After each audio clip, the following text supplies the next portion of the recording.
गुरु के आदेश पर राजा परिमाल के युद्ध करना छोड़ दिया था, तो भी कोई राजा उनका बाल बांका नहीं कर सकता था। उनके पास जसराज और बच्छराज नामक के दो योद्धा थे। इनके पराक्रम से परिमाल के राज्य की पूर्ण सुरक्षा होती थी।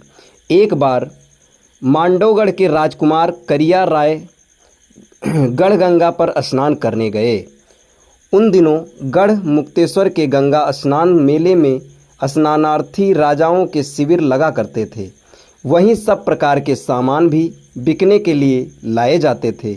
एक महीने तक बड़ा आकर्षक बाजार लगा रहता था। राजा करिया राय मेले में नौलखा हार खोज रहे थे, जो उन्हें अपनी बहन को उपहार स्वरूप देना था। हार बिकने की ही नहीं आया था तो मिला भी नहीं। हार तो नहीं मिला, पर करिया राय को माहिल मिल गया।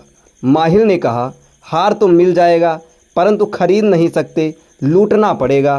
करिया राय के पूछने पर माहिल ने बताया, मेरी बहन मल्हना के पास असली हीरो का नौलखा हार है। तुम्हारी हिम्मत है तो महोबा जाकर लूट लो। करिया राय माहिल के उकसावे में आ गया और हार लूटने के लिए महोबा पहुंच गया।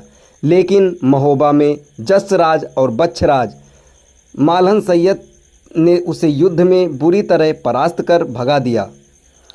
कुछ दिन बाद तालहन सैयद किसी काम से काशी गए थे। माहिल ने फिर चुगली खाई और उसने करिया राय को जाकर बताया कि अब अवसर है, महोबे जाकर नौलखा हार लूट लो।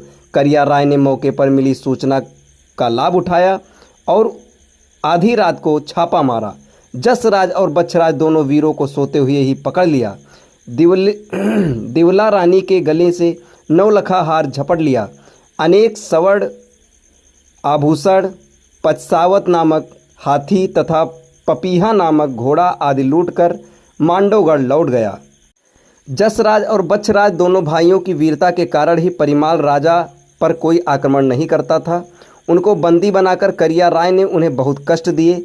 माहिल की सलाह पर दोनों के सिर काटकर बड़ के पेड़ पर लटका दिए, जिसकी सूचना लोगों ने राजा परिमाल तक पहुंचाई। जसराज के पुत्रों को परिमाल अपने ही महल में ले आए। उनकी रानी ने उन बच्चों का पालन पोषण किया। जसराज और बच्छराज को तो परिमाल वन से लाए थे, वे वनवासी थे, अतः बाद में उनका गोत्र ही बनाकर राय प्रसिद्ध हुआ।